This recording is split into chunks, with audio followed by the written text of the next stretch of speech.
Na make say wo Asante Akyem Atwedie abeto dwasa abonefo sema manemuso wo ho pa ti assemblyman foforo ayi no dia desre ena eto IGP nimpenifo nim senka o meboa won na onya police post bi wo ho se be ye bebo nipa ene ajapade ho bai.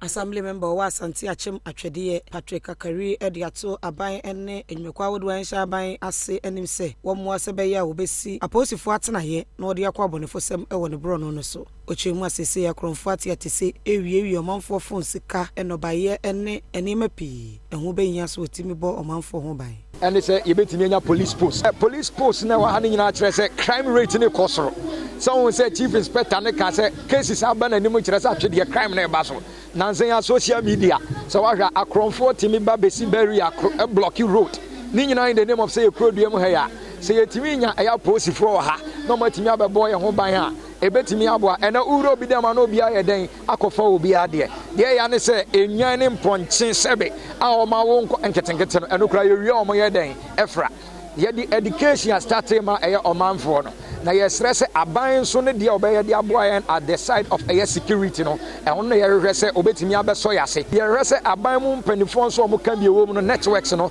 ebeboa na etimi atwe samboa no de aye den e de aboa ye believe say de bia make say the United Nations Sustainable Development Goals Agenda 2030 under the security side no rese I was here timi boy ho modern na ye timi boy ho ban efri ye ho amu nyina enu ntina ama ye mu bi etu eyesa anamon enu echi okade to aso say ade ba ko e ha omanfo pa e wo say kro ni mu eye apomden ebia de senti aban ama ye bia ma wo mu asese die twakwa tententen ene kope ayaresha enu nso ede ha o ebebre wo mu kan major project am backing and say ye betimi ede the health center and as a clinic abakrodiem hanum for the past years Atwedie air fight for see benya clinic for eye man no say eye cheap compound mpo and aban ebetimi dia boy yesre mo eya na eya se ade asa na opemfo ogina kwa ho na won san nya ka onuru eye dwaso no na de beto no na ye de ato no yesre eye aban mu panfo ene aban ha no so check population ye over 2000 ye deserve say see yetimi nya eye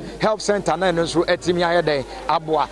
meda wo ma se wo sa mandate we ya mo de amami I believe say wo mu hunu de wo mi mu ena mo timi ye den eboa me ema me duru eye sam pempenso no